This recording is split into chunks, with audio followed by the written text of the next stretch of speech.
पुर्तगालियों ने सबसे पहले 1498 में आए और 1461 में 1961 में गए।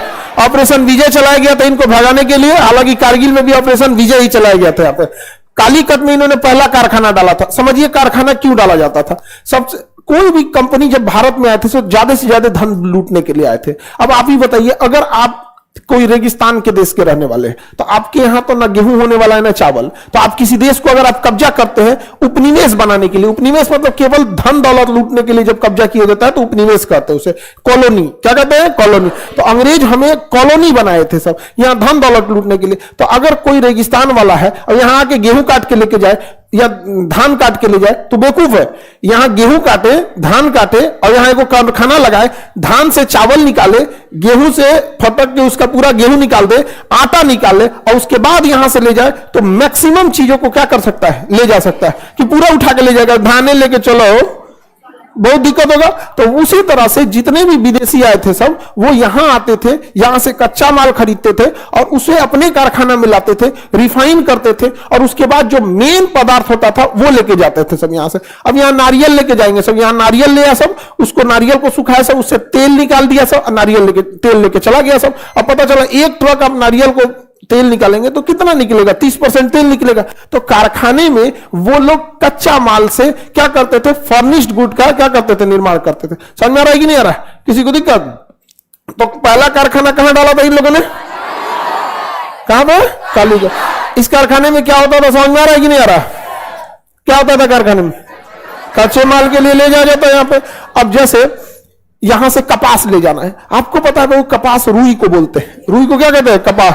अब उससे सूती वस्त्र कहां लेके जाना है, इंग्लैंड में। तो रुई ले जाएगा, इतना ज्यादा हो जाएगा, उससे अच्छा यहीं पे कारखाना लगा दिया और रुई से क्या बना दिया, धागा। और धागे से ही कपड़ा बनता है। आप कपड़ा को देखिएगा ना, धागे से ही बनता है। कितना पास पास धागा को जोड़े हैं ये मशीन पे डिपेंड करता है। हमारे यहाँ धागे जो मशीन हाथ से चलाए जाते थे तो कपड़ा दूर दूर रहता था, भोका रहता था एकदम। खादी का कपड़ा पहनिएगा ना, खैर आप लोग तो मॉडर्न आदमी है, खादी वाला तो पहनेंगे नहीं, और हम लोग पहनते हैं खादी उदी। पुर्तगाली जो थे ये हुगली को लूट का केंद्र बनाए थे, हुगली बंदरगाह को लूट का केंद्र बनाए थे। अल्मोडा जो था क्या था, अल्मोडा ब्लू ओशियन पॉलिसी लाया था। अल्बुकर्क को वास्तविक गवर्नर कहते हैं। पुर्तगाली अल्बुकर्क ने बीजापुर के शासक से क्या जीत लिया था, गोवा। ये सब पढ़ा दिए थे कि नहीं। अल्मोडा, लाइट बंद कर देना जी, लड़की सबको चमक रहा है। अल्बुकर्क, अल्मोडा और अल्बुकर्क, अल्मोडा और अल्बुकर्क। अल्मोडा ने क्या अपनाया था, ब्लू ओशियन पॉलिसी। और हुबली को क्या बनाया था, लूट का अड्डा बना दिया था, हुबली को लूट का अड्डा। और इसने क्या किया था, गोवा को कब्जा कर लिया था।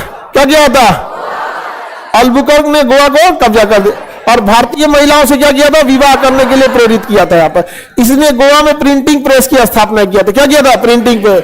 इन्होंने ही तंबाकू और आलू की खेती किया।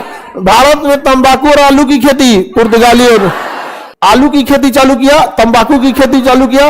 गोवा में पुर्तगालियों ने गोलिथ प्रणाली चालू किया, मेहराब टाइप का घर प्रणाली किया। तो पुर्तगाली तो समझ में आ गया।